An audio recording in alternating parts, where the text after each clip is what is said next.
Assalamualaikum. Waalaikumsalam. Tuan dah? Hamasan. Muhammad Hasan. Pak kampung? Bisa bilang. Saya dulang. Ron di kampung pernah kecil pun kan? Anak tu apa? Tu apa? Ron kaya melewat bak koditi nya. Tak kain. Pajan pun diperbaiki di pemerintah. Anak berkata apa waktu itu kita jalankan daripada pihaknya tahun 2006 dah.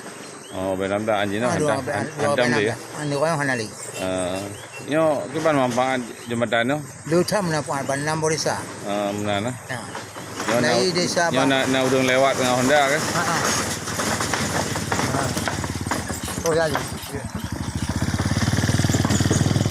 Nambah desa menapa dari Sedulang apa ke Dapang, Bau, Lamdrian, Babakru, Sedulang, Putua, Aluraya.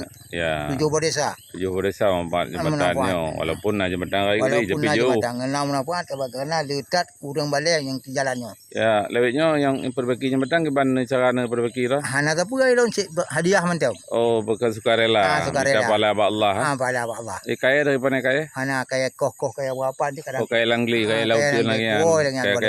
Kaya bulat le tak kalon dah. Yang kaya lumpur kan. Mana yang nak mampu. Yang nak mampu. Urung lain gimana perhatian lagi tu? Perhatian mana kami wanjak. Nya pun inginkan masyarakat Aceh atau Indonesia yang ingin bantu jembatannya gimana? Mohon sukses. Apa lagi gimana? Guna pembantuannya karena di masyarakat untuk bijak berjalannya sukses orang gatian tu. Ya. Yang sangat dibutuhkannya apa?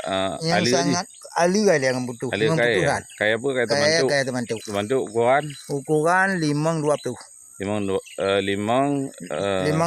kali 2 meter. Kali 2 meter. Alhamdulillah, mudah-mudahan masyarakat Bandung yang dengar supaya aja kebantu. Nyo jembatan penan Sedulang. Cuma pernah kan Glempun. Oh, jembatan gantung Glempun. Glerumpun. Kita mau gampung Sedulang Babakung. Berarti dia lokasi Babakru. Babakru angkat nulang tonan tegede. Muhammad Hasan. Muhammad Hasan. Urang gampung Sedulang.